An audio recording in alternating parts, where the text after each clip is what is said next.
Mchakato wa kufikia utakatifu una hatua zake. Hatua kubwa ya kwanza, huyo anayefikiriwa kuwa atakuwa mtakatifu anapewa hadhi ya kwanza, anaitwa mtumishi wa Mungu.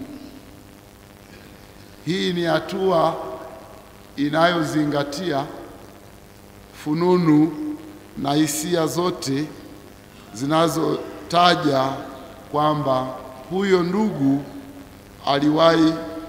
aliyewahi kuishi anastahili na inawezekana akawa ni mtakatifu. Katika hatua hii, uchunguzi wa maisha ya huyo mtumishi wa Mungu hufanywa, na hasa hufanyika kwenye jimbo lake na mahali pengine alipowahi kuishi na kufanya kazi. Kwa hiyo yeye ni hatua muhimu ya huyo mtarajiwa ambaye sasa anapewa hadhi ya kuitwa mtakatifu, anapewa hadhi ya kuitwa mtumishi wa Mungu. Baada ya hatua hiyo, inaingia hatua ya pili. Huyo ndugu anaitwa mwenye fadhila kuu, kwa Kiingereza venerable, au neno jepesi mtukufu. Anaitwa mtu mwenye fadhila kuu. Uchunguzi ukikamilika, idara husika inayoshughulikia utakatifu wa watumishi wa Mungu huko Vatican huthibitisha kuwa kweli mtu huyo aliishi fadhila kuu za Kikristo.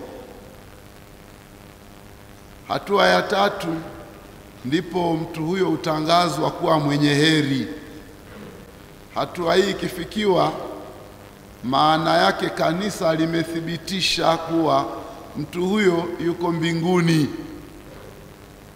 Uthibitisho huu huandamana na tukio la muujiza mmoja kutokana na maombezi yake mtu huyo. Yaani wale wanaokuwa wanahisi huyu ni mwenye heri wanamuomba kwa maombezi yake Mwenyezi Mungu ajalie muujiza utokee, na hivyo muujiza ukitokea unathibitisha kwamba huyu yuko mbinguni. Mwenye heri ni mtu ambaye Kanisa Katoliki limetambua kuwa yuko mbinguni na anaweza kuombwa aombee, lakini hajafikia hadhi ya kuwa mtakatifu. Hatua ya mwisho, mtu huyo huwa mtakatifu. Hatua hii huhitaji muujiza wa pili uliothibitishwa. Mtakatifu ni yule aliyehakikishwa rasmi na kanisa kuwa yuko mbinguni. Wapendwa ndugu zangu, mchakato wa kumtangaza Mwalimu Julius Kambarage Nyerere kuwa mwenye heri uko kwenye hatua ya kwanza, yaani yeye ni mtumishi wa Mungu.